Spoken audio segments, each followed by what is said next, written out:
You're watching iRacing on the Ghostfire Media Network.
Good evening, everyone, and welcome to Darlington, South Carolina, where the sun is shining, and we're excited to be here. I'm Josh Laston, and with me, as always, is Carl Henderson. Hey, Josh. I'm really excited to be here tonight. This is my home track. Just a little bit, probably about a 45-minute drive from Columbia, where I live, and really love seeing the racing here. I don't love racing here myself, but I love watching it. There's a reason why this is called the track that's too tough to tame. It is an odd shape, variable banking on either end, and we're going to definitely see some very interesting lines tonight because some will work for some, and then others will be taking a completely different line around the track. Yeah, you're talking about how the corners are different. You know, you'll sail in the corners 1 and 2 there, and think, man, this is like riding at Daytona or something. Just keep it wide open, running there, and then you hit 3 and 4, and you quickly realize it's nothing like Daytona. It'll punish you in a hurry, and you'll end up with a stripe on the side of your car on the exit turn 4 if you're not careful. Well, I think that we're probably going to be seeing that Darlington stripe on both turns. iRacing did some changes to this track earlier in the week, ran some practice for the Wednesday Night Sportsman Series in the AOLL. You could run those trucks wide open in 1 and 2 before the tires started to go, and then suddenly after the change, you had to tone it down a little bit to where there was no wide open, and I think that's going to throw some of these guys for a loop tonight. Yeah, I mean, a lot of these guys have been running this track all week, so sure they have some experience with it. They kind of know what the changes are, but the car's handling a lot different than a lot of them expected. So we'll have to see who can adapt the best and who can make the most of it. And one of the biggest things that we're going to have to watch tonight, if we can get some good green flag runs, this track murders the good years. Yeah, it's one of those things we see a lot where, you're going to want to come in and pit probably a lot earlier than you should, but it's going to put you in a position where, if caution comes out, you'll end up a lap down. So it's kind of that balance between, how many laps do I want to run, hoping for, a caution to come out so I can pit, or do I come in and pit and hope no caution comes out? We're going to see some people make the gamble either direction tonight. And we got ourselves started a little bit late, so the track itself is actually a little bit empty. But we do have one of our newcomers, and, well, that's a real unfortunate time to come see him. Sean Hayes ran I think he was just messing. He was TNT. I think he was messing around a little bit there because I was watching him. I think he was riding up on the wall. But yeah, Sean Hayes, one of our new guys tonight. We should let's run through the grid as they're gridding up here. All right, and I have no idea why it started there, but let's get ourselves back up to the front. Oh, it's because I have that beautiful ticker in front of it. All right, so starting on pole tonight, we have Justin Anderson, and there's not a shocker for anybody that watches this regularly. Right next to him is going to be Blake Gordon, who was fractions of a second slower. In third, we have Joshua Hanner. Fourth, Joe Dinsmore. Fifth, Steve Gottschalk. Sixth, Mike Bass. Seventh, Tony Pandon. Eighth, Andrew Burgess. Ninth, Adam Wood. 10th, Brian McPheron, who is another newcomer to the series tonight. All right, and then in 11th, we have William Klingbeil. 12th, Johnny Edward. Moving to 13th, we have Daniel Shirley. 14th, we have Brandon Bernhardt. 15th, we have Ed Springer. 16th is Brian Tiffany. 17th, can you move the page down, Josh? Oh, yeah, I guess I can do that. They're shuffling around now, so I don't know where we're at. There we go. All right, so that is right now. 17th is Kevin Haas. 18th is Ross Gage. 19th is Rick Kohler. 20th is Timothy St. Jean. 21st is Sean Hayes. Then in 22nd, Jason Swan. 23rd, Danton Witt. 24th, Mike Burgess. And rounding out the pack, we have Don Warnke in 25th, Greg Juicero in 26th, and 27th is John Gordon. Got a packed field tonight. I'm surprised that this many people decided to show up tonight. Yeah, well, we know some people took provisionals, but a lot of people came out, and pace car has pulled off here. The only person I'm going to actually give a pass is Mr. Randy Pepper. And Justin Anderson is pulling down and giving Blake Gordon the opening. Yeah. I'm curious if he's having technical difficulties. Yeah, I'm wondering if he had some sort of issue with his hardware or something, but that moves Blake Gordon up to start the race off, and Joshua Hanna right there behind him in second. We're seeing a lot of great throwback cars tonight, and my personal favorite, and I'm biased, is Mr. Joshua Hanner in that Circuit City throwback, but for the closed circuit group. Well, yeah, I was just Carl Henderson. Well, thank you. I was just watching. Sorry, I got a little distracted there. The 15 car got a little squirrely there. That's the 15 is Brian McPheron. Oh, we've got someone who hit the wall. 77, Andrew Burgess. And caution. Oh! What happened? Oh my God! It's scrolling so quickly I can't get back to it. The 77 was stopped in the middle of the track and then got tagged way late. Just gets squirrely coming out of 2, and oh, there's no hope at stopping that one quickly. Oh, and that's the 80 of Ross Gage who gets sent spinning. That's not something you want to see right there. I mean, I can't speak for Ross. He may have been in a situation where he could easily turn down, or but man, I mean, he. Oh, and also catches. That is Don Warnke. Yeah, Andrew did exactly what you're supposed to do there. Stopped right in the middle of the track, held his brakes, wasn't moving, just giving people to get around, and he got collected there. I hate seeing that, but I guess that's how it goes sometimes. Yeah, Ross he was on the brakes and trying to get himself stopped, and there's not much you can do coming out of turn 2 with that high of a speed. I just want to say that the safer barrier didn't slow that car down at all. It was like a rubber band, just shot it off. I think a lot of that was because it was kind of it really did just bounce off. He was on the brakes. He was trying to get it to stop. Break for him. He'll have to use a fast repair here. They do only get one fast repair in this series, so that'll be it for tonight. And we are on what's that, lap 2, 3? Let's go ahead and see Mr. Warnke, just an innocent bystander in all of this. unfortunately, he's going to have to take a fast repair too, because that's going to have some serious radiator damage right there. Yeah, I no think that's front most. end. Yeah, I think he's got. There was smoke there, and I think you think you can go high, possibly get around it, and then the whole high just closed up. There was nowhere to go.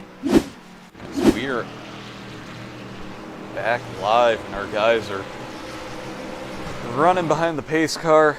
I'm hoping that this is not going to be a regular occurrence, but again, during the live cup race tonight, we saw quite a few people make their way into that barrier on the inside after turn 2. Yeah, is the track too tough to tame? Yeah, I mean it's a hard track to drive. I mean it was just what I was saying earlier, and I think everybody's heard me speak about it at this point ad nauseum about how much I hate tracks that aren't symmetrical. And this is one of the meanest of them. You have to be super focused here, and in every single corner, like you can't just like let it slip up for a second. Not say forget which corner you're in, but if you try to drive turns 3 and 4 like you're in 1 and 2, you will have a very, very bad night.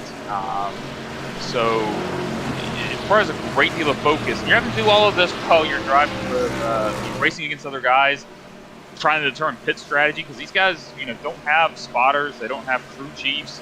They're having to do all this stuff themselves. So it's definitely challenging. As we are 1 lap to green. Fortunately, we're seeing most of the front of the field has moved up a spot just because Justin Anderson, unfortunately, made his way to pit road to start everything. And he is now at the back of the field. I'm wondering if Justin's trying to do what he did either in the cup race and the truck race a couple weeks ago. I can't remember where he had to pit early because he misqualifying, I think. Yeah, misqualifying, and then ended up winning the race just because the pit strategy fell in his lap. So maybe he's just trying that out on purpose to see how it plays out for him. Well, but he is at the very back of the pack and a lap down right now. As we're into turn 4, pace car is about to be peeling off, and we have our master of restarts starting this pack off. As we are just waiting for him to, as he's off, gets a good jump, but oh, they're wrecking. and Mr. Springer gets loose. No caution yet. Let's go ahead and take a quick gander. Wonder if he just gets loose trying to get the power down. Yep, and takes himself to the inside. I'm not sure how that didn't bring a caution, because that had quite a few people involved. Yeah, and then Dan Witt comes in there at the end and attacks his teammate. And yeah, still no caution. Well, I guess it's because they straightened it out. Yeah. My guess is iRacing decided to not bring it out because everybody somehow made it down to the bottom below and off the technical racing surface. Yeah, you hate seeing that for the guys that were involved in that, because whereas caution come out, they could have come to the pits, they'd been fine. They get some damage now, and they're having to try to limp around, try to stay on the lead lap here. Well, and unfortunately, there's not a very good gap, as we're seeing Brian Tiffany should be coming into the picture after that very soon. But we are just seeing quite a gap developing between, and caution is back out.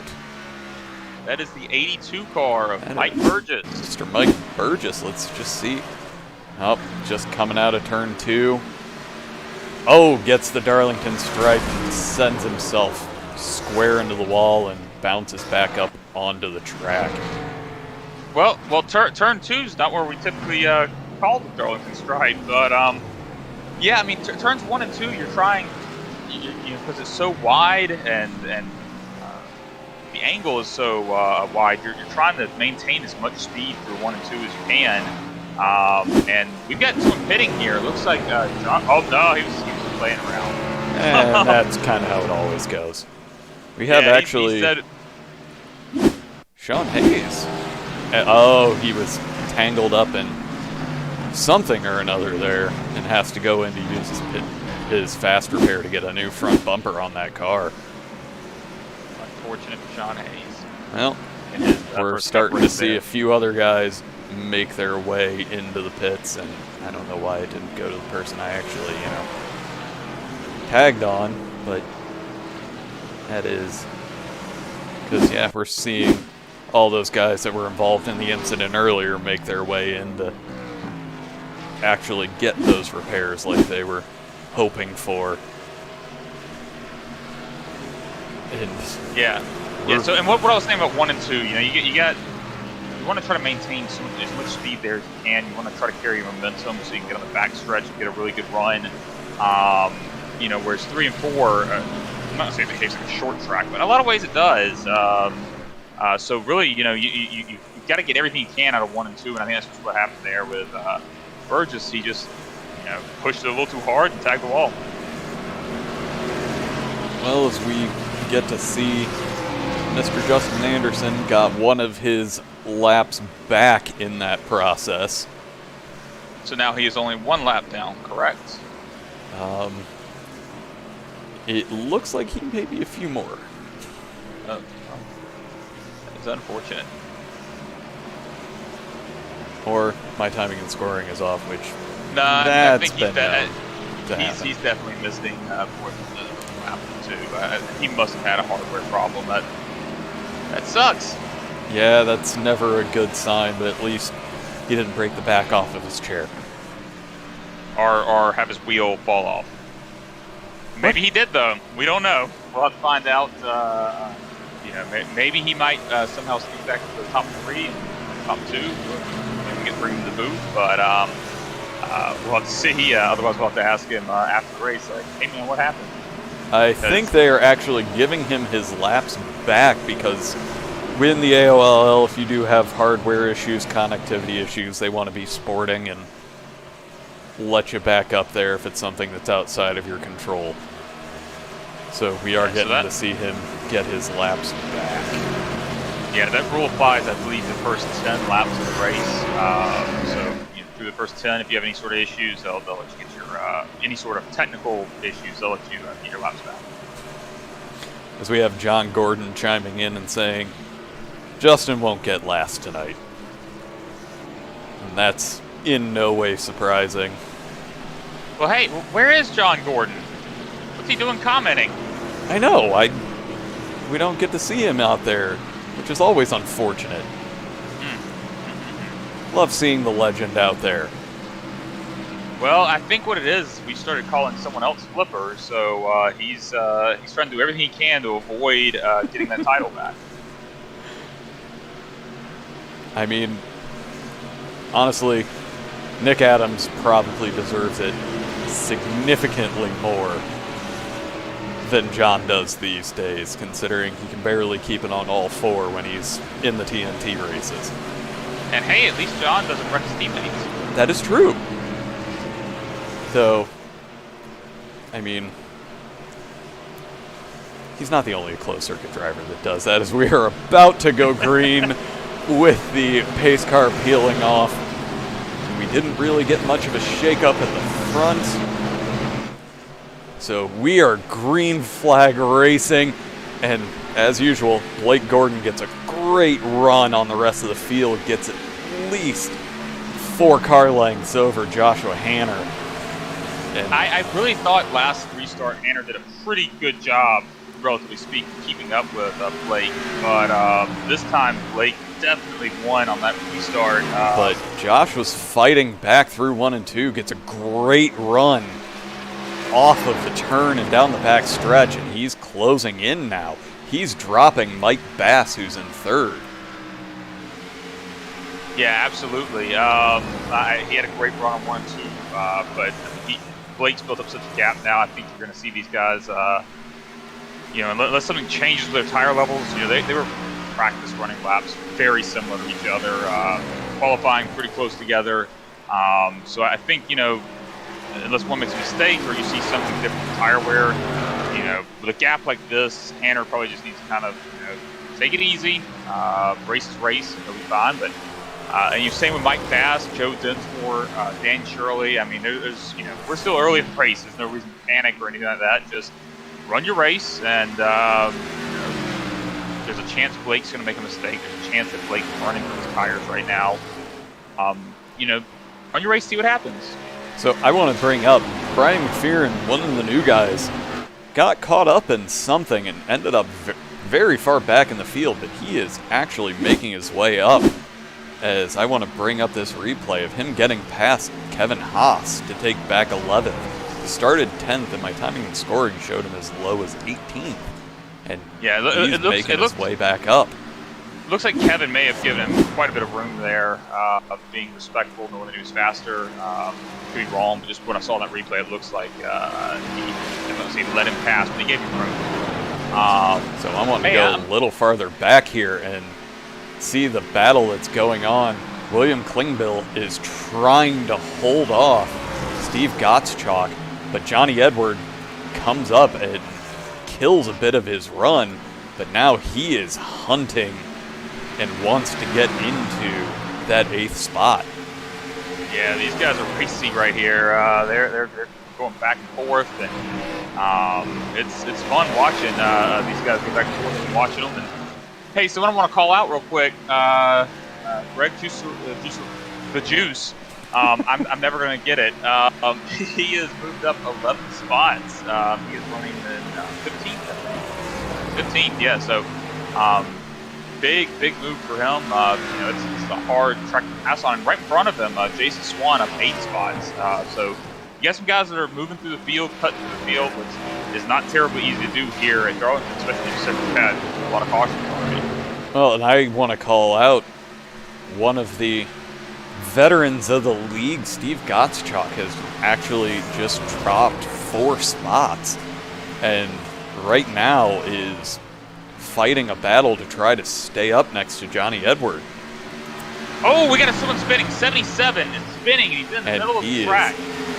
Into, but no caution. Let's just take a quick gander. Oh, just goes low down at the start, and gets tagged by Tony Pandon and manages to keep it down, and we stay green. Yeah, we're not getting cautions aren't being called on every little incident like we sometimes see. Somebody throwing a water bottle out of their car, getting the caution. But yeah, I mean that was typically would have been a caution, but I'm glad to see it wasn't. He was out of the way. He was not causing any issue to the other drivers. Let him keep racing. I'd rather see a long green flag run than have us, babble about nonsense and caution. I mean, I will probably run out of things to talk about come the 4th caution. So yes, let's keep it green, please. Oh, hey, I was talking about the guys who moved up so much. I completely skipped over and missed our man Dan Shirley, up 9 spots from the start. He's in 4th. And he's actually closing down on his teammate Joe Dinsmore right now. Yeah, maybe he just had because he was pretty fast in practice. I guess maybe just had a poor qualifying, but looks like he's got a fast hot rod tonight. But he's coming up on one of the most experienced drivers we have out there tonight. And I don't think that Joe in that throwback Dragon Ball Z car is going to let him by easily. If he wanted to do a throwback Dragon Ball Z car, he should have done a Dragon Ball car. Just bring out little kid Goku and, that's your throwback. Well, maybe he didn't have time and he's just using one of his old in there. And Dan Witt crashed? Yeah, I'm going to take a look at that real quick, see if it was missing something. Just tagging the wall out of 2 and just gets squirrely. And I think he jumps into the pits, and that'll be the end of his night. Well, not to say the end, but certainly takes him out of contention to win. Well, he had to use a fast repair already from that second caution. Yeah, but he didn't take a lot of damage there, so he could still, sit in the pits, get his repair after his toe. You never know. Might gain a couple positions, over, somebody else wrecks out. So I certainly would try it. Even though last week I was complaining, during TNT race about quitting. Thankfully, you talked me into staying in. That might not have been the best advice I've ever given you. And got an 8th place finish. So, I hope he does come back out. I really enjoy watching Dan race. He's had some bad luck recently. As we are back with Johnny Edward and Steve Gottschalk, as Johnny Edward gets into the wall in 4 and keeps going around and cut in front of Mr. Gottschalk. Kills his run, which will now leave him open to Mike Bass, who's right behind him. Yeah, and I'll be honest, I'm struggling with everybody running for Pete's Cheeks tonight. I'm bouncing like looks like we have another. Jason Swan was involved in a little something here. Oh, just coming back up onto the track.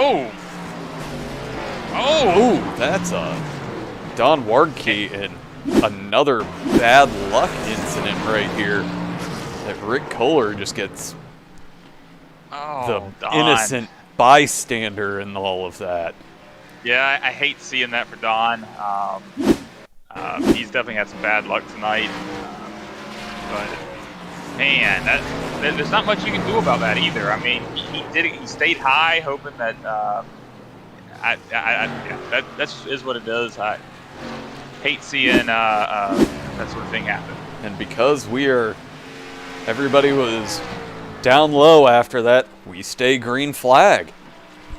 Yeah, that's probably the most spins I've ever seen without a caution. That was something else. As we're back up front watching Blake Gordon just run away with this. He is currently 2.5 seconds in front of Josh Hanner. And well, you gotta wonder, is he taking care of his tires? Tires are such a big story right here. But at the same time, I think he has to be, or at least he is as well as Hanner, I would think, because we know Hanner, and he's not the type to hold back and try to conserve his equipment. He's racing hard every lap, so I feel like my guess is he is trying to conserve his equipment as long as he can, and now he's just running his laps to where he's actually about a 10.5 slower than Blake on their last lap. But what he actually needs to worry about is Mr. Dan Shirley, who is a good 10th faster than him, coming up right behind him.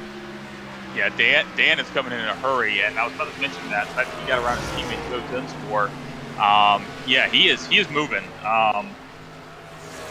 Dan could be a factor in this race before all is said and done. I mean, let's see here. His last lap was definitely faster than Hanner. It wasn't quite as fast than the leader Blake Gordon, but he's closer than our second place runner right now. He is up 10 spots. He is a man on a mission. Well, and you've got to ask, he's up 10 spots.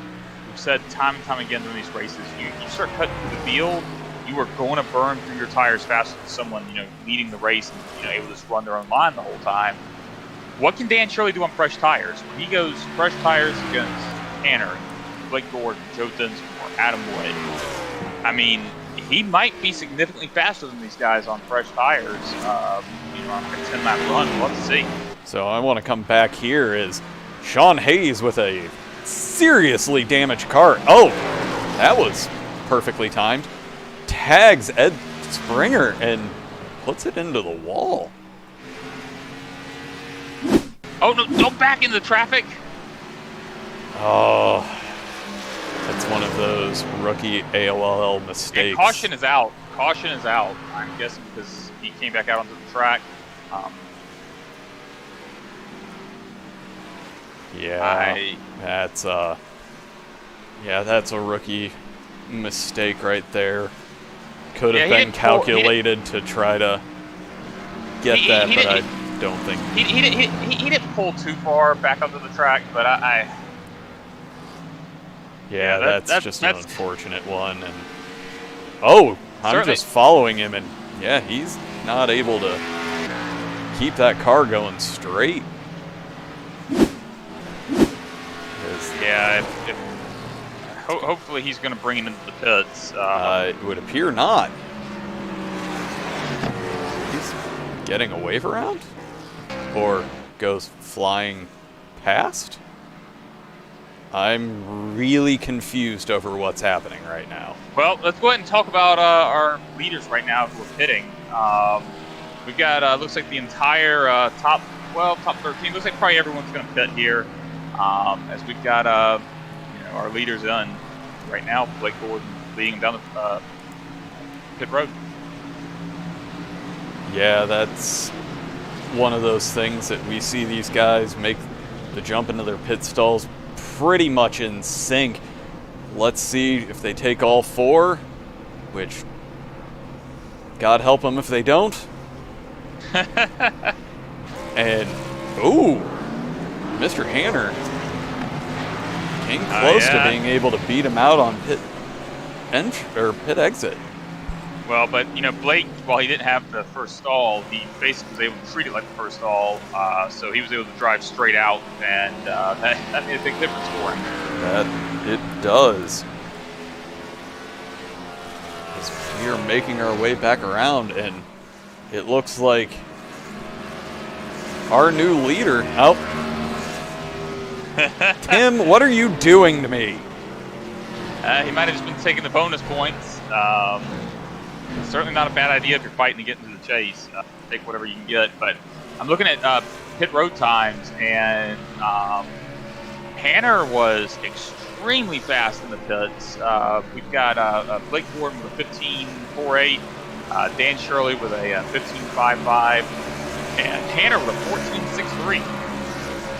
So he must have, and for those who don't know, the time on pit road is basically in iRacing decided by how well you get into your pit stall and how centered you are, and that means he did a great job getting it in there and then getting out of pit road. He also had his time on pit lane was pretty short as well. So, but overall, good job for Hanner, but didn't really result in anything. He's going to restart in second. Yeah, his time in pit lane total was nearly a half second faster than Blake Gordon, over a full second faster than Dan Shirley. But really, the only thing he needed to worry about right there was Blake. As Sean Hayes still has not gone into the pits despite not having a front end on his car. Yeah, I can't speak to the situation he's in. At this point, I would probably park it, but the way his car was, kind of bouncing around, and maybe he's got a good handle on it now. So we'll see. Well, he's only made one dive into the pits, so there's a chance that he has taken his one fast repair and wants to do everything in his power to stay in this race. Since he is still on the lead lap at this point, as we are 1 to green, and not much of a shakeup at the front. We're pretty much sitting where we were at the last restart, with the exception of Dan Shirley making his way up there. And another one that we don't get to call very often, Mr. Adam Wood has made up 4 spots, and lining up to his outside is actually William Klingbill, who has made up 5 to get into 6. Yeah, one thing I'm watching here is, Dan Shirley's going to be right behind Blake Gordon. Can he, take the jump with Blake and get around Joshua Hanner here?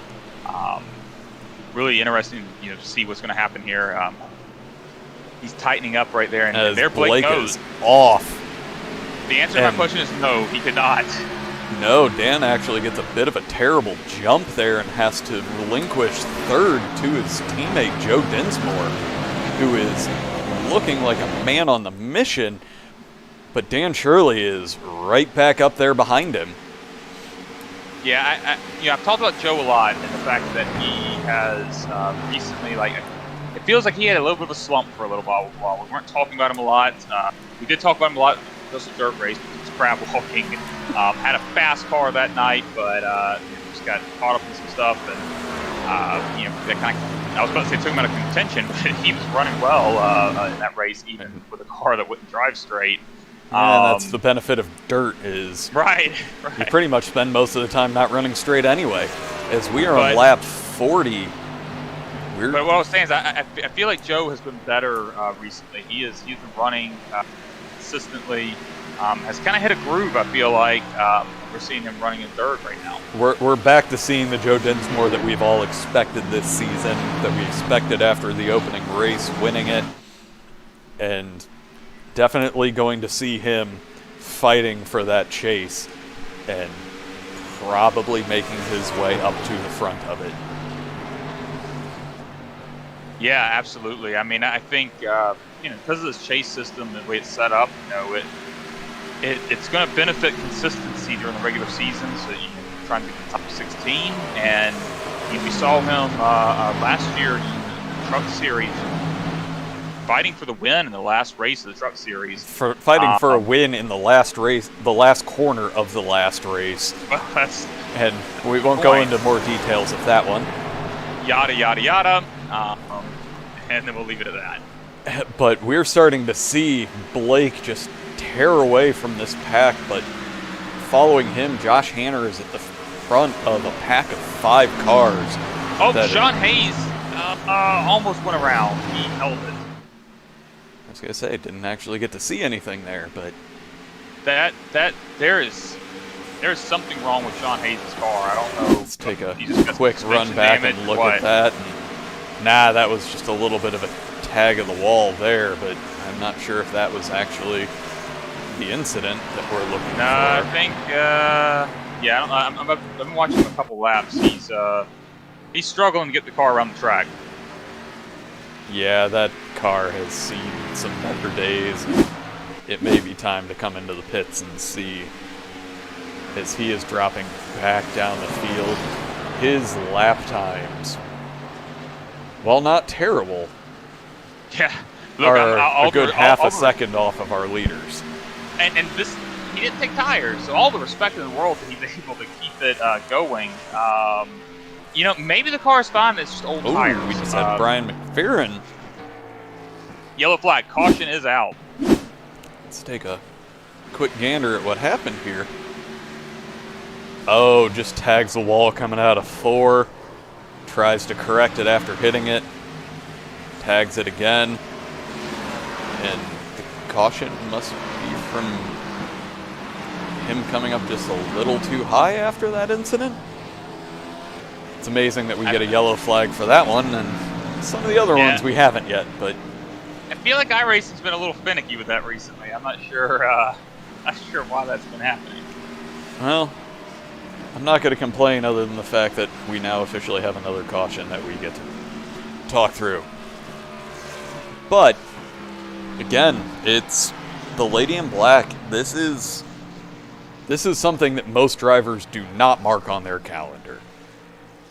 This is in no way an easy... pitting! You're pitting! Am I live? Yeah, we're pitting. Yeah, we are seeing the front runners dive down into the pits. Well, there is no way this is for tires. They had a longer run earlier, so this must be fuel strategy. I unfortunately do not know how long. Very much has to be, and I unfortunately don't know how long a fuel run is because I wasn't able to run any laps for this race. But we're at. It has to be some sort of fuel strategy. We're approaching the halfway mark, and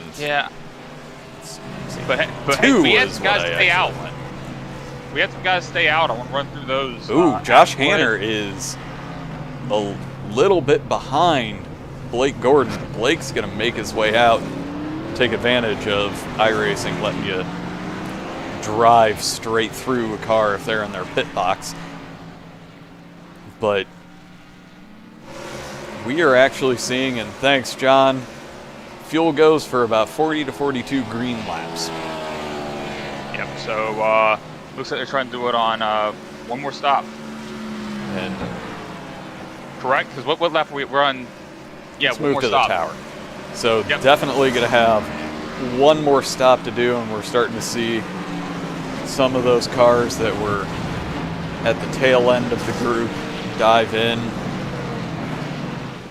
But again, we're seeing our leaders, and Mr. Adam Wood has taken over the lead of this race. I feel that this is a great strategy for him. You know, if you're ever in a situation where you have like a top 5 car or so, maybe even top 10, but you know you don't have the speed to win the race, the best thing you can do is just mix up pit strategy from the leaders, see what happens. You know, get on a different sequence. So let's just go ahead and take a look. Adam is at a place to where he still only has to make one more stop to make it to the end of this race. Yeah, that's a good point. I'm wondering if perhaps some of these other guys that just pitted are thinking that if we have additional cautions, they might be able to stretch it. That's a lot, though. That'd be 62 laps. I don't see how that's possible. So, we'll have to, if one of them gets to booth at the end of the race, we'll have to ask him about pitting here.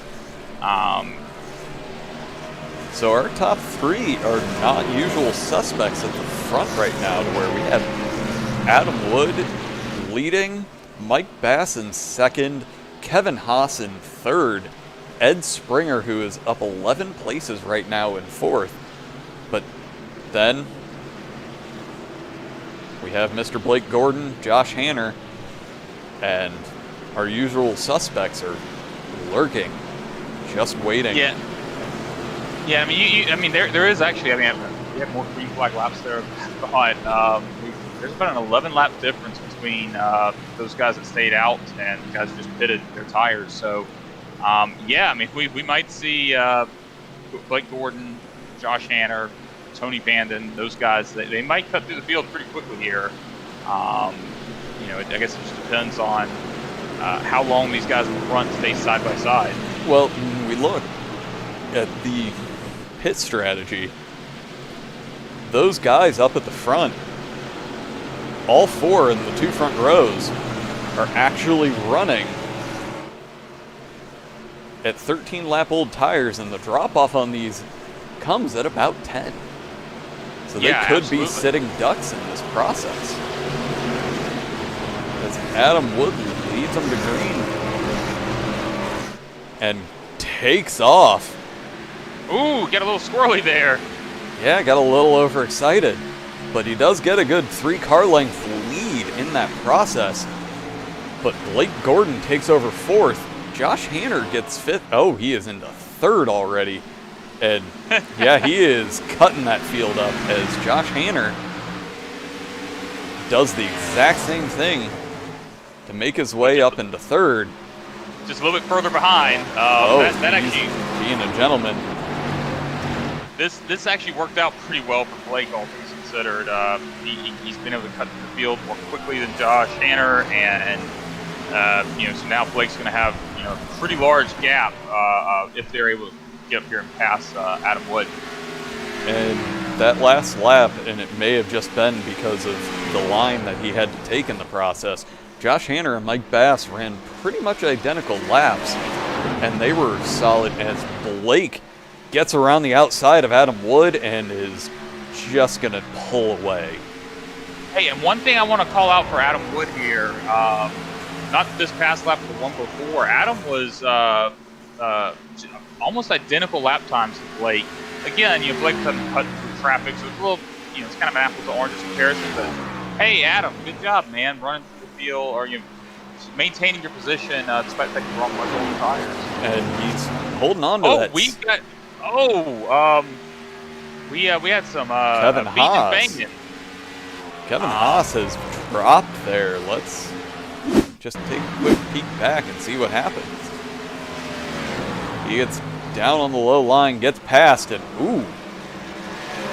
collects it nicely. And I'm not gonna say that's some skilled driving there from Mr. Gottschalk to keep it straight and not drop too far back.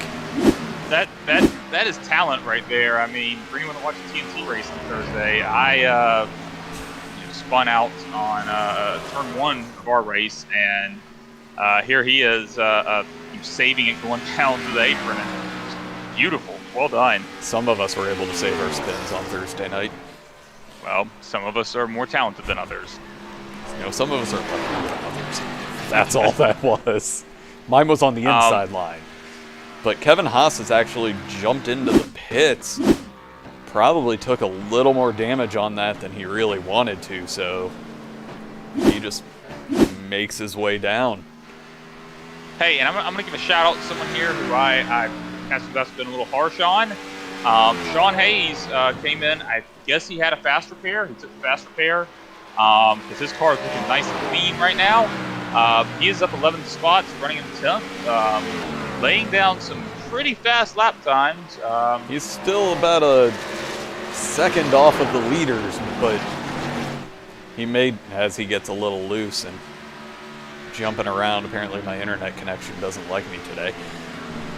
Yeah, he's got a long ways to go before he's going to be the best car in the field. But I mean, the recovery he's made, solid recovery for Sean Hayes so far.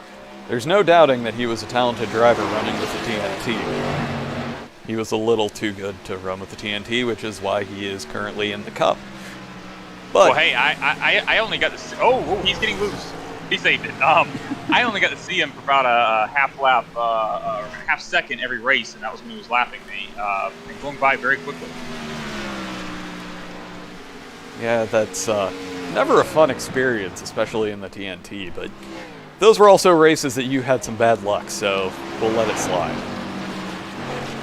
But Josh Hanner has actually made his way up into second. Granted, he was held up for quite a while to where he has 3.5 seconds to Blake Gordon, but since getting around Adam Wood, he has opened up a 2 3/4. As we'll go ahead and look for this battle for third, as Joe Dinsmore is right there with Dan Shirley right behind him, and these two both came into the pits, whereas Adam didn't. So their tires should be equalizing right now as we're on lap 59. Joe dives down the inside, makes a clean pass. Now it's just a matter of holding it on that low line, which the Cup guys in real life are able to make that work pretty well, but iRacing, it's pretty slick on that lower line. Hey, one other person I want to talk about a little bit further back in the field. As you look at them and then they... Sorry. No, I screw can't. up. I've kept my camera on Sean Hayes because he is driving this like it's a dirt track. It has been an absolute hoot to watch. Has to be killing his tires, but every lap. Yeah, there he is sideways. going a little bit sideways, and that one was minor. he's been drifting. I'm not sure if he's angry driving or what, but he's pushing it. He is trying to get everything out of it he can. But the guy I was going to talk about, Justin Anderson. Our pole sitter, currently running in 8th after his technical issues he had earlier. He is fighting back through the field. I really would like to see him get back up there and see if he has anything for these guys up in front. I want to go back to what is the tightest gap on the track right now is Joe Dinsmore and Dan Shirley. Hopefully those guys don't race each other too hard to where they can try to get up to Josh Hanner and really put a fight to him without killing their tires. But Dan is definitely looking like he's wanting to make a move going into 1. Then I want to pop back to the battle for 5th. Mr. Mike Bass. Oh! Sean Hayes is around. He hits the wall. All right, and I think that means... Did he go ahead and... Well, there is no way possible that he could have reset while he was still moving. So I think he might have just disconnected, perhaps.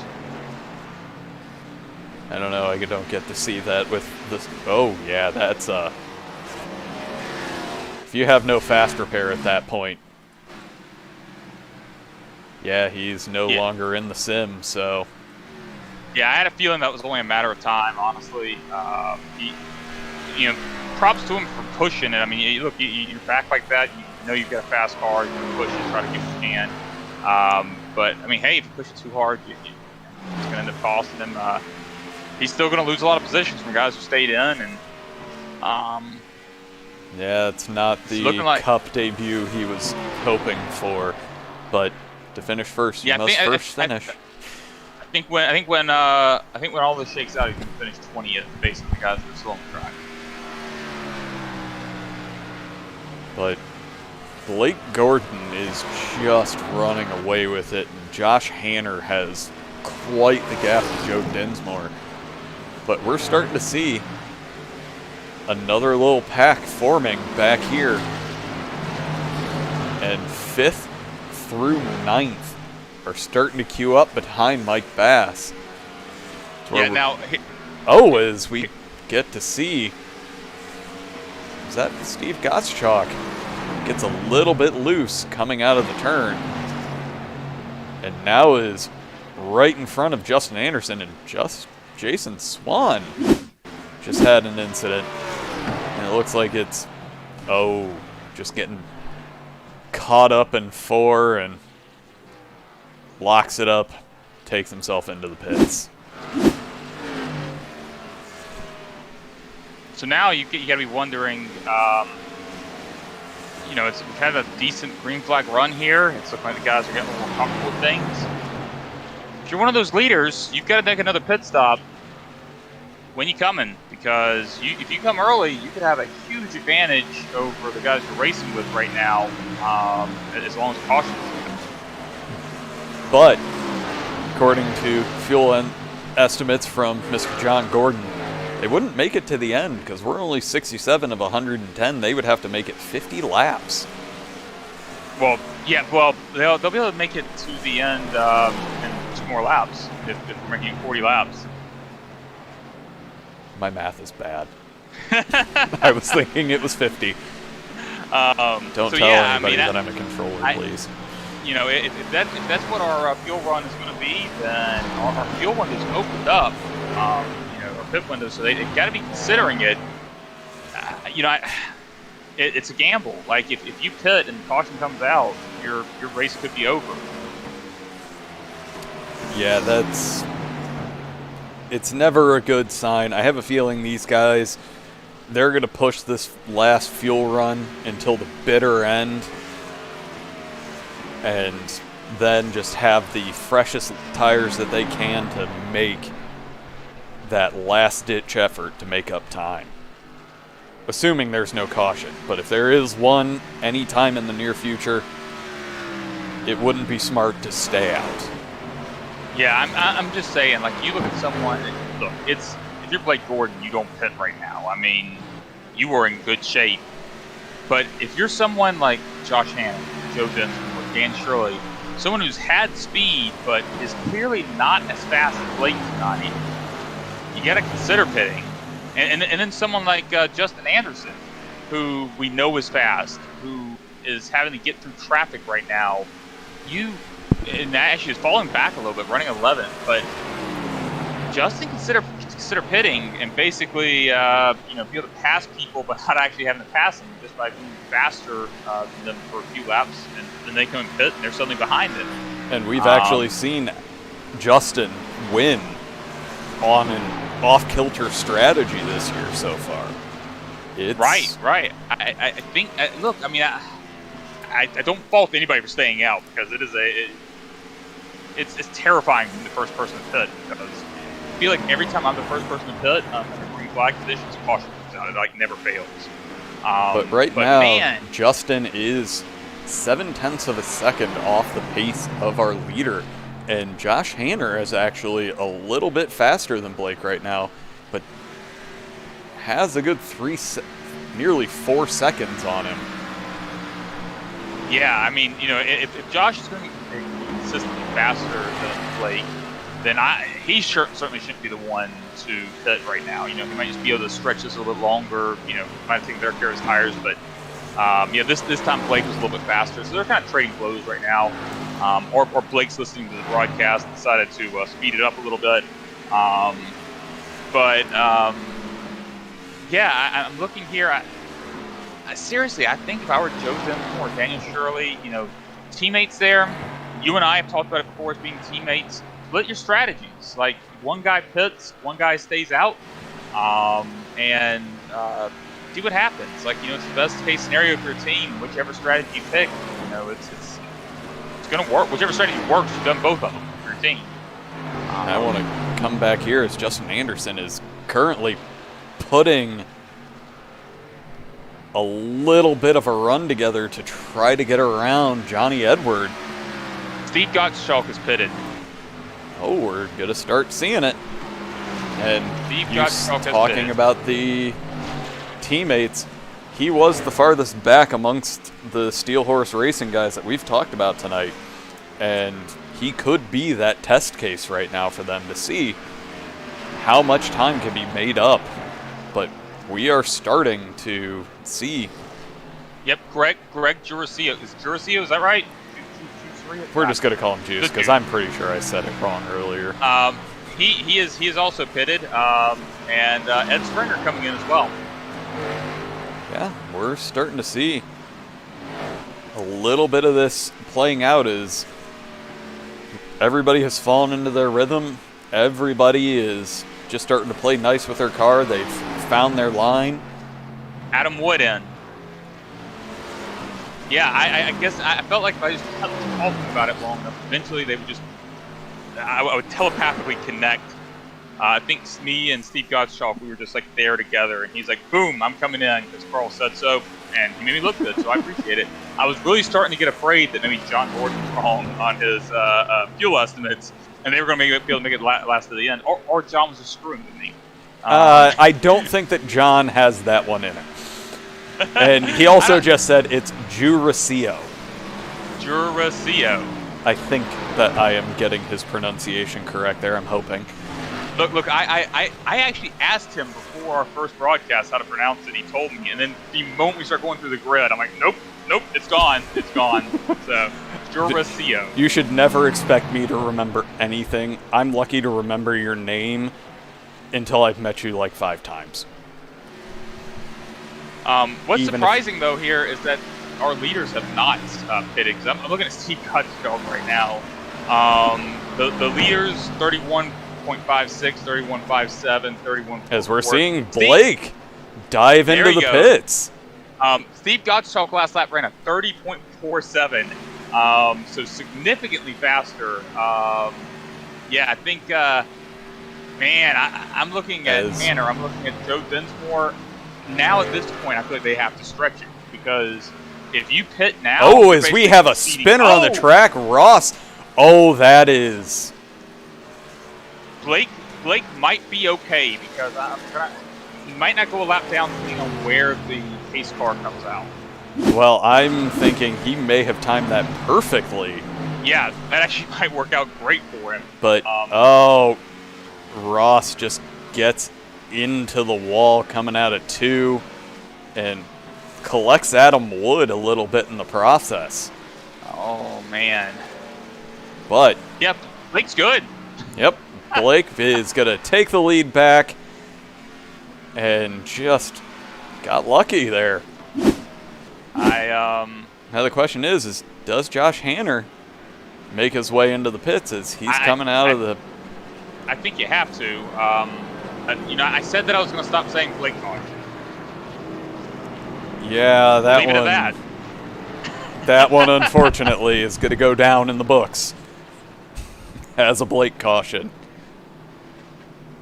But we are going to start seeing a lot more guys dive into the pits. Oh, yeah. And this is not playing into Hanner's hand at all. Oh, it's not good for Hanner. It's not good for Joe Dinsmore. It's not good for Dan Shirley, Mike Bass. All these guys, I mean, the moment Blake pitted, you know that he's going to run a faster lap than you without fresh tires. He gets fresh tires, he's going to stretch that lead even more. At that point, really the only strategy they had was to stay out and hope for a caution to come out, but not then.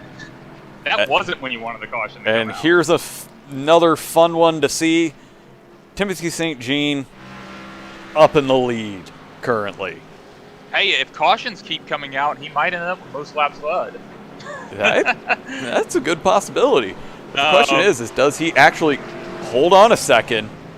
Yeah, I might have been wrong about the Blake came out. Oh, that is interesting. I really thought Blake was on the same lap for the timing and telemetry, and I'm guessing he was not. No, that was. This is deeply surprising. Blake, I apologize. That was not a Blake caution. That was a Hanner caution. That was a Dan Shirley caution. That was a Joe Dinsmore caution. Oh, that is unfortunate, and yes, I'm going to apologize for that one, Blake. That is definitely not one that is helping you. I'm not sure. I'm wondering if he had to be held due to the pack coming around, or what ultimately happened. You know, maybe John might be in the team chat with him, might know what happened there. I'm going to try to take a look and see if I can find it. Yeah, it looks because he's running right behind the pace car right now. He must have just been a lap down and get away from him. That is painful. I'm gonna rewind it here, see if I can see exactly if that's what happened.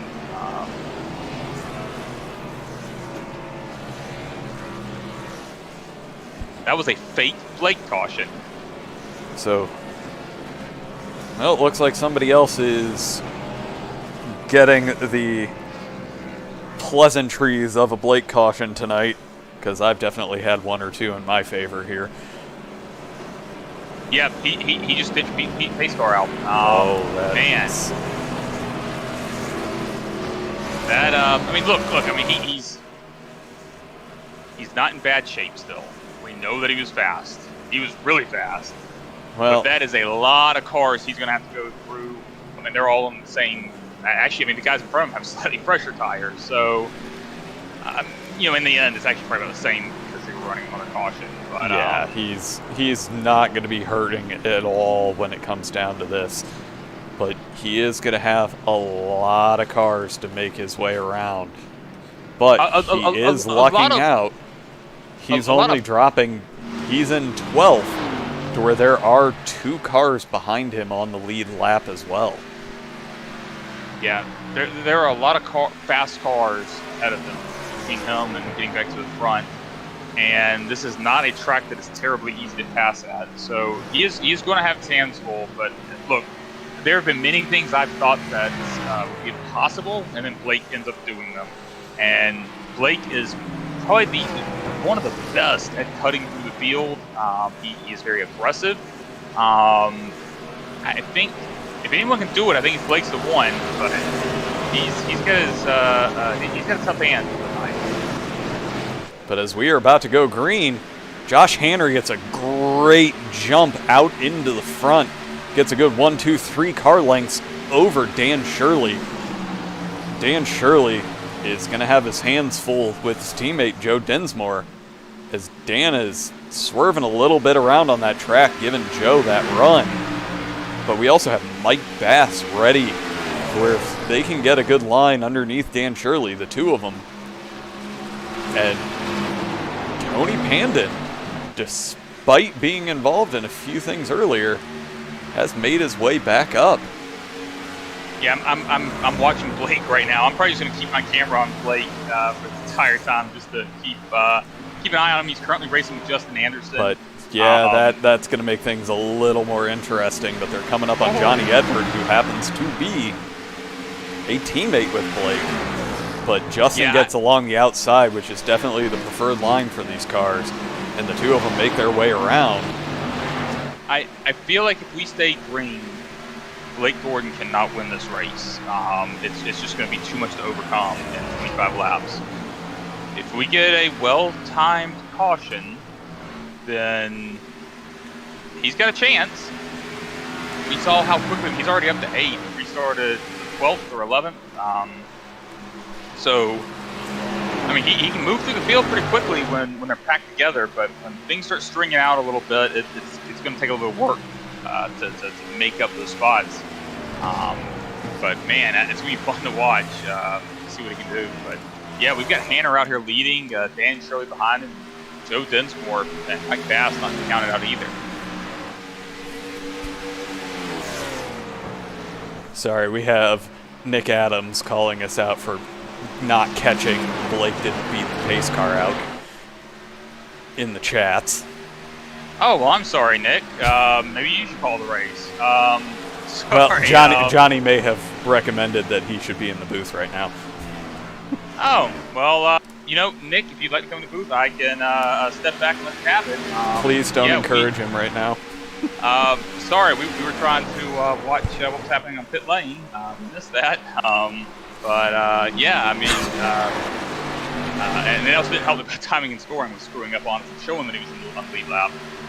But right now, we are starting to see a bit of a queue behind Josh Hanner. And all of those guys are within about 2 seconds of each other, all the way back to 5th with Tony Pandon, who, of course, as I say that, starts to drop a little bit off of that group. But we're seeing Justin Anderson and Blake Gordon getting themselves around Brian McPherson.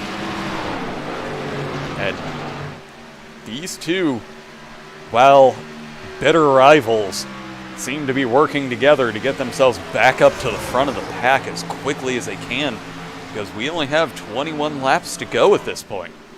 Man, and look, this is what you want to see. I mean, I don't want to see it, Blake lose the race on some sort of, like, where it went timing of the caution, like, although it'd be one race is like that. But no, I want to see the best drivers up there racing together and running together. I want to see Justin Anderson up there. I want to see Blake Gordon up there. I want the best guys up there, and let's throw it all together and see who comes out on top. It's just great to see Justin Anderson, after those technical difficulties, making his way back up the field. And that last caution definitely has given him the opportunity to link up with the driver, as, of course, gets a little bit of the commentator's curse and hitting the wall between 3 and 4. So I'm going to go ahead and leave them for a moment here and move ourselves back up here. Listen, he didn't hit the wall. He just brushed it. Like, you can brush the wall. You're okay. So we're going to move up here to Joe Dinsmore and Mike Bass, who are the closest two on track right now. And Mike Bass is definitely trying to make a run on Joe Dinsmore. But right now, Dan Shirley is hunting down our leader of Josh Hanner. Yeah, that gap's been slowly getting smaller lap after lap. I feel like, I'm not going to say guys are sandbagging. There are a lot of guys right now I'm looking through. Mike Bass is one of them laying down consistently fast laps. There's some guys right now that have some speed, and if they can get some clean air, I think they might be a threat for the win. And right now, Dan Shirley seems to be keeping that gap just at a nice manageable level. Probably going to save his tires for those last 10 laps and really make that last-ditch push that hopefully he'll have enough rubber left to make that work. But I want to go back here, and Justin Anderson and Blake Gordon have kind of equalized, and now they're running and keeping a solid second behind. But I think Blake is no longer happy running behind as he throws one down the inside going into 2. Justin pushes him down a little bit. Didn't leave him quite enough room there as Blake goes ahead, backs off just a little bit. But right now, Mike Bass gets himself around temporarily. Joe Dinsmore coming out of 4 as Mike Bass completes the pass and now sets his sight up on Dan Shirley. Yeah, Mike Bass is closing that gap right now. And looking at Blake and Justin, they've kind of stalled out a little bit. Still laying down really fast laps, but that gap from the leaders is pretty large right now. They're trying to chase down Tony Pandon, but man, those top 5 right now, they're all pretty tight. Tony Pandon's got a little bit of a gap, but those guys are running hard and they're fast. Blake has closed down the gap coming into 2. We're going to see if Justin's going to have a little bit of razors on his elbows, making sure that Blake can't get around him and just keeping himself as wide as he can to keep Blake from getting a good run on him. But it seems like Blake gets the best run coming out of 4 out of the 2 of them. Yeah, I mean, look, if and this is hard to do as a racer, but if Blake is faster than Justin, Justin should probably let him by. And I know that, that Justin has teammates up ahead, but, trying to hold off Blake is only going to slow you down. As Blake gets the run, but he's got that lower line, so, gets a little squirrely. But, I mean, if Blake is faster, Justin can let him by and then tuck in behind him and try to follow him through the field.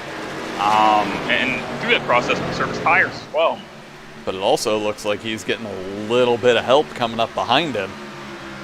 Yeah, I was going to say, I'm saying that if Blake is faster than Justin. I'm not so sure if Blake is faster than Justin right now. They are. Blake gets a little bit of a run here and there. He's definitely fast, but I don't know that if he's definitely faster than Justin Anderson. But right now, these two are battled in a bitter points battle. And I have to agree with Mr. Adams in the comments. We're coming down to 10 laps to go. You're not letting anybody faster than you go. You are going to do everything to hold your line and hold him back there. And these two are such talented racers. They'll do it cleanly. But Nick and I are different people. I'm not saying I would let Blake by as a respectable thing to do, but look, they're both like, I'm not saying necessarily they're locked into the chase, but they basically are locked into the chase. And at this point, what they're racing for wins. Like, let's just try to get some wins. And I genuinely think if Blake is faster than Justin in a significant manner, let him by, follow him through the field, then race him when you get up to the front. Don't try to wear out your tires trying to hold somebody behind you. Because, I mean, we've seen Blake is aggressive. Blake's going to drop the tires off of his car. And he's dropping back currently, and that may be the situation. And I want to call one thing out really quickly. Josh Hanner has opened up a 1.5-second gap over Dan Shirley, to where I'm wondering if Dan was doing just that to try to get himself up to Hanner, and ultimately now he's run a little too hard, and he's just continuing to drop back to where the interval is expanding. And Mike Bass himself has, I'm going to stop switching. I'm just going to go back to Justin because, of course, the commentators curse right as I go to him. He goes right into the wall. But Justin Anderson and Blake are actually starting to catch Tony Pandan to where these two may be in the running to try to get up at least in both of them into 5th. Yeah, and again, Justin had something happen. I got a little loose there, and Blake has a huge run. But Justin gets down to that bottom line to make sure he can't get much more out of it. Oh, a little bump there. Oh, a lot more bumping. That's an I'm frustrated running behind you. And, Johnny Edward also gets the pass in on Justin. And that's going to be troublesome. I'm wondering if his arrow is thrown off because he's dropping a bit like a rock right now. Well, even if his arrow is not thrown off, he lost some momentum there. I don't know if Blake got into him because Blake was faster or if Justin brushed the wall a little bit. I know Justin's getting very close with it. But again, not criticizing anything Justin did, not criticizing anything Blake did, because I don't know the situation there. But that's why I would not have tried to push Blake back. Blake seemed faster, and now you get Justin who just lost multiple spots because he was trying to throw them off.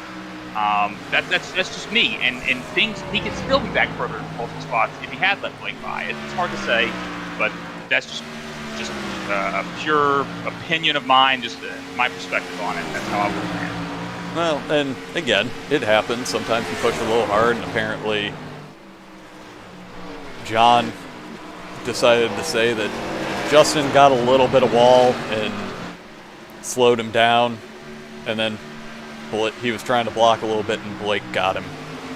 Yeah, I'm not so sure if it was blocking or not. I think he was just trying to hold on to the preferred line. That's what I saw. But it did look like he brushed the ball, and that's what burned off so much speed.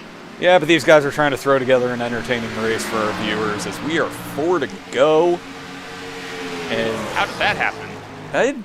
We've had some great racing for the past few laps, so it's what happens. As I want to go here, is this is the best battle on track because our leader currently has a 2.5 second lead as we are 3 to go, and that's pretty much the gap everywhere after that point. So right now, Johnny Edward and Brian McFerrin, they are there as Brian is looking to get that lower line. Gets the lower line going into 3, but can he hold it going into that front stretch? And he's already dropping back. Yeah, Hanner has a huge lead right now. I'm looking, Mike Bass right there with Dan Shirley. I believe. Take a look here. Oh, no, that is not. No, Mike Bass has a battle with Joe Dinsmore right now. Mm-hmm. So that could be, potential, battle for third there as we wrap this thing up. 2 to go. Let's go ahead and take a look there. My guess is these guys are just going to try to bring it home in one piece as we are on our final lap. At that point, I'm going to go ahead and get our leader, who is coming into turns 3 and 4, ready to bring it home for the 3rd week in a row. In 3rd week in a row, Joshua Hanner takes home the win. Followed quickly by Dan Shirley, Mike Bass, Joe Dinsmore taking 4th. As Blake almost got himself down, but I'm sure he is a little bit frustrated. And both of those guys just pulled it off the track as Josh Hanner is going to go in, burn the rest of those tires down. Well, you're talking about Blake. We know Blake's frustrated. It sucks when it plays out like that. That's how it goes sometimes, though. He's a passionate guy. He's a great driver, but man, what a race! I'm feeling very optimistic about it. We had the cautions early, but what a great finish. No, as we'll run through the results right now. First place, we had Josh Hanner as he's burning down the tires in the background there. Dan Shirley in 2nd, Mike Bass in 3rd, Joe Dinsmore 4th, Tony Pandon in 5th, Johnny Edward in 6th, Brian McFerrin in 7th, Blake Gordon 8th, Justin Anderson 9th, Steve Gottschalk 10th, William Klingbill in 11th, Timothy St. Jean in 12th, Brandon Bernhardt 13th, Ed Springer 14th, Adam Wood 15th, Kevin Haas 16th, Ross Gage in 17th, The Juice in 18th. Juracio. Yeah, I'm still getting it wrong. In 19th, we have Jason Swan. 20th, Sean Hayes. 21st, Andrew Burgess. 22nd, Don Warnke. 23rd, Dan Witt. 24th, Rick Kohler. And, sorry, close the thing there. 25th, Brian Tiffany. 26th, Mike Burgess. And 27th, John Gordon, who didn't turn lap. All right, as we're going to go ahead and get Mr. Hanner up here for another week. As maybe I am. There we are. All right, Mr. Hanner, you have Josh and Carl in the booth. Do you have a copy? Yes, sir. I got you. Hi, Hanner. Well, that's 3 in a row. That was. I'm kind of speechless at that one. I wasn't expecting that at all. Blake had me covered. That's a tough break for him. I feel bad for him. Yeah, so we know Blake has some bad luck, and that sucks for him. But I have to ask you: do you think the paint scheme I made for you gave you good luck? That was definitely worth a couple extra horsepower for sure. Okay. Well, that's good. That's good to know. I will be running that in the TNT series this week. And it's got to be that paint extra slick, and it just glides you through the air. So, I want to ask you about the finish there. Honestly, it was looking for a while like when you were running in second. There were a few times you built up a gap, but there were also a few times that we saw that some other guys like Dan Shirley, Joe Dinsmore keep up with you. What do you think with that last run made such a difference where you were able to build such a gap? Do you think it was just the clean air, or were you running more aggressively? Early on in the race, I had hit the wall, and I had about 28 seconds of damage that I never fixed. And on that last pit stop, I went ahead and took that quick fix, and I think that helped me out a lot, like a lot more than I would have thought it would. And I think that was the difference in the last run. You collected damage at some point? Yeah, early in that first long run that we had when I was behind Blake, like I was right behind him, and then I hit the wall and I dropped like a rock. I can't remember what lap that was, but it was pretty early on, and yeah, I had about 28 seconds of damage, and I never got it fixed until that very last stop. Took the quick fix. Well, obviously that was the right move because you were fast when it counted. Yeah, and I had my buddy Chris Bassini on the box, and we had just kind of committed that we were going to do the opposite of whatever Blake did on the last run. So if he short pit, we were going to run it dry. And he went to short pit. We were like, okay, we're gonna run it. We're gonna run it out. And then the caution came out right after that. And it's a really tough break for him because he definitely had us covered. Yeah, he was actually in the pits when the caution came out, and we were trying to figure out if it was if he ended up a lap down, and that was really unfortunate. But hey, get the point standings pulled up here. They were just updated, and Well, looks like I have something I have to do real quick here. Yeah, so seeing you still run in 34th here, you didn't gain or lose any positions, but you're definitely gaining on points. We talked to you Friday night. You were talking about you're just going to come out and keep trying to win, not really think about the chase. But I'm looking at you now. Let me see here. You're at 152 points. You're like almost 200 points behind 16th place, but you've made up 150 points in the past 3 races. Is going out and just winning still your strategy, or are you gonna I can't say run more consistently because you've run as consistently as you possibly could, winning 100% of your races. But does this change your thought process at all, or are you just going to go out and keep winning?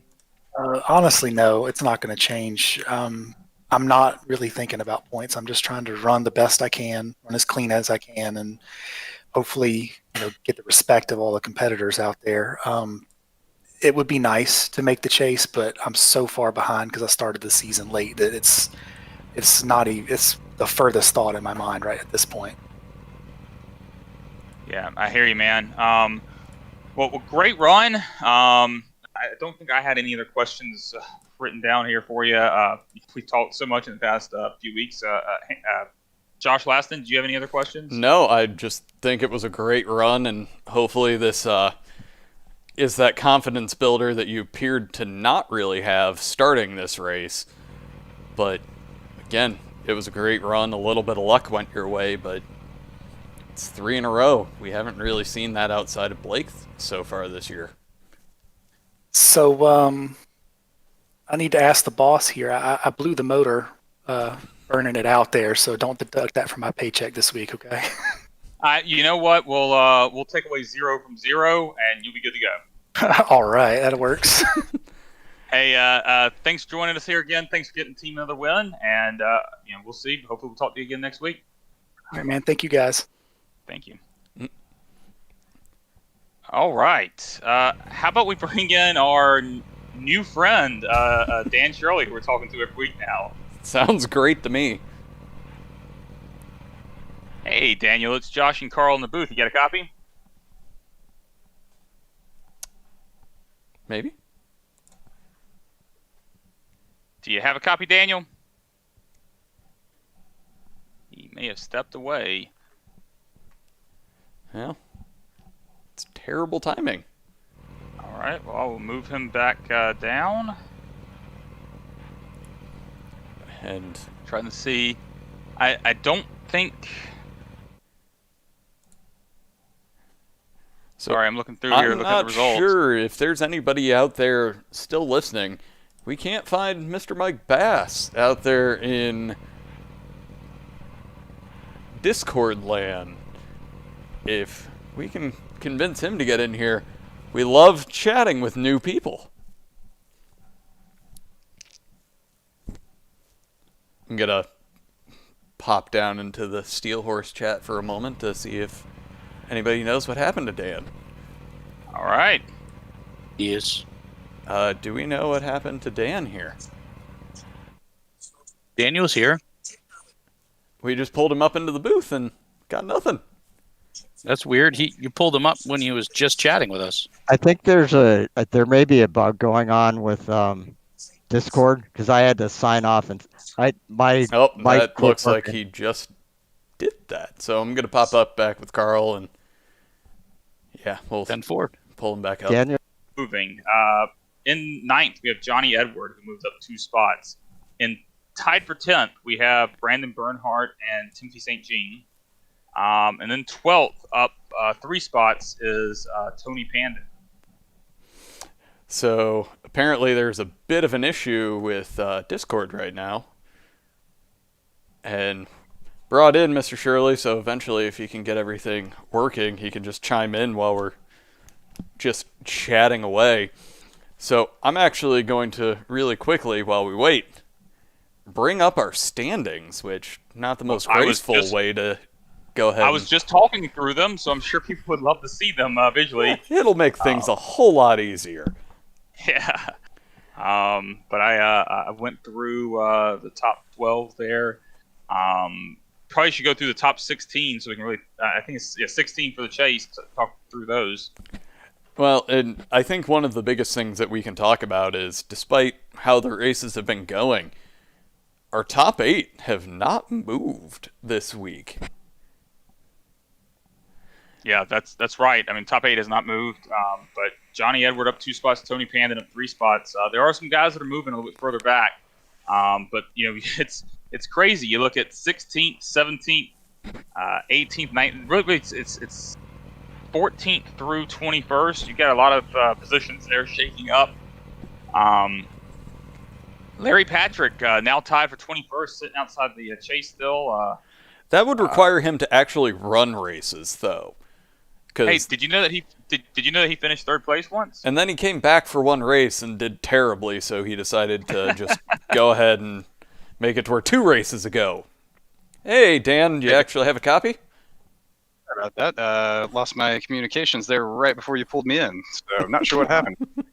Hey, Yeah. well, you're our new friend now. We've been pulling you in past few weeks, and it's been good to talk to you, man. You guys too. It's definitely a little bit of a residency here in the booth with a bunch of P2s and P3s. Thought I might have a chance tonight. Try to goad Hanner into a mistake there before I went through my tires, but he nailed it tonight. So fair play to him. So one thing I want to ask you is regarding Pitt Strategy, because something I was wondering about, like on that long green flag run, you had some guys that did start pitting. I think your teammate Steve Gottschalk was the first one of the lead lap cars to pit.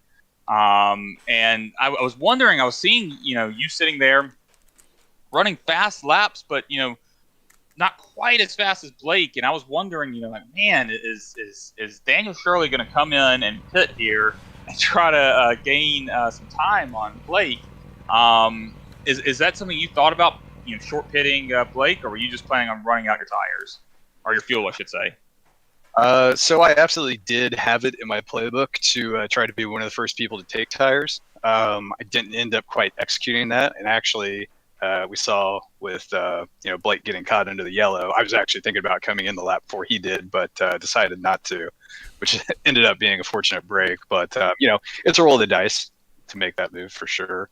I got really good tire wear probably the first half of the race, but the last 2 stints I think the sun was getting off the track and conditions were changing, and I just didn't adapt quick enough. So you saw me fall back from Josh there with about 15 to go. I just could not maintain pace anymore. So tires were big today. This track chews through them. So I have to ask, with everything that has gone on, as somebody that knows a lot about finishing second and not getting a win, are you getting discouraged, or are all these podiums really just making it to where you're ready to overtake your teammate and Joe Dinsmore in the standings? Because right now, you're only 2 points behind him. Yeah, no, I can see you guys have the standings pulled up there, and Joe and I typically run right close to each other in most of these races, and Steve too. So I'm not surprised to see the points looking like that. I'm pretty pleased to have 9 starts and get 9 top 5s on top of my 3 provisionals. So I think that's helping me to stay up there in this top group. But yeah, no, I think Joe and I are gonna probably do this dance for the rest of the regular season races. We'll probably be really close to each other. So honestly, I'm looking at the standings there, and outside of those provisionals, you've been in the top 5 every race that you have run. And looking down the list, nobody else has pulled that. No one else has pulled that. Well, I think every time I'm on here, I harp about consistent performances. So I guess that just backs up what I'm saying. So I'm not just all talk. But no, I mean, to come out every week, and I got a bad starting spot today, 13th. I qualified poorly in the trucks on Wednesday, so just not doing good hot lapping here. Was able to kind of pick through things early and stay clean and get up there and do what I do. I just like to put myself in a spot to where if something happens, I can capitalize on it. But I'm never going to be a hot lap hero and never be able to make those quick 10-lap sprint runs. So I think 9 top 5s and 9 actual starts is kind of shows that just a quiet consistency. And maybe if we weren't doing a playoff style race and we were just doing a season long points, then that might work a little more in my favor. But this should make the cut line and get into those tournament rounds. Well, so I have to ask you. I know next week we're at Dover, but then the following week we're at Coda, and I think we probably asked you this before, but we know that you're solid at road courses. Do you think first of all, do you think you'll have a shot at winning next week at Dover? How do you feel about that? And do you think Coda is yours to lose? Well, regarding next week, I'm definitely a fan of the tracks that are about a mile long. So Dover definitely falls into that. I think I could probably. That's another track where tires I think will come into play. So I think my driving style might lend to maybe being able to squeeze a little more out over if we get some long runs going there. And then speaking of Circuit of the Americas, yeah, I've got that one circled on the calendar. It's a really technically demanding road course in anything, open wheel sports car. So throwing one of these giant stock cars out there and trying to swing it around is it's going to take a lot of concentration from everybody. To be able to put in clean lap after clean lap. So I think it's a 60-minute race. So I think just really that one hitting all the marks every lap. Like I said, staying consistent. I do feel like I should probably be challenging for the win, and if not, that's probably a letdown when we get to there. It's definitely the one that I'm looking forward to the most, just because, yes, that is a track that was designed with Formula One in mind. And putting these cars that... There's a few hairpins there that I don't think these cars are going to handle at all. Yeah, that run-in up the hill into that first turn, that really tight, it's like tighter than 180 degrees it looks like. There's going to be some wheel spin issues, I think, in these stock cars coming off that turn. So there should be some good slow motion replays for you guys to pull up on the broadcast. And luckily the new software we have makes it real easy to do. Because I have a feeling that outside of a few laps, that's going to be the most entertainment we're going to have. But we're hoping that you can do good on your promise and keep it interesting at the front, and I have no doubt that you will. Well, I appreciate that. Now I feel like the pressure's on. I got some accountability, so I better probably get to practice going sooner rather than later. If nothing, we expect to talk to you again. We expect to talk to you every week now. Yeah, just go ahead and pencil me into this slot after you talk to the winner, and we can just call it my time. Well, we're expecting it now, so hopefully we'll be talking to you a lot more this season. But great run tonight, man. Good finish for you. It's definitely going to help you in the points here. Help close that gap, and excited to see what you can do for the rest of the season, man. All right, well, I appreciate it. Always good talking to you guys every week. So I'll look forward to it next week, hopefully. All right, sounds great. All right, thank you, gentlemen. All right, I think that is actually going to do it for us this evening, because unfortunately our third place finisher is not in Discord, so we don't get to chat with anyone new tonight. And Mike Bass, after only a few weeks of running with these guys, has made his way up to the podium, and it looks like we have another person that's going to be challenging at the front of the pack, and got in early enough to where there's a good chance he'll actually be able to make his way up into the chase this year if things keep going this way.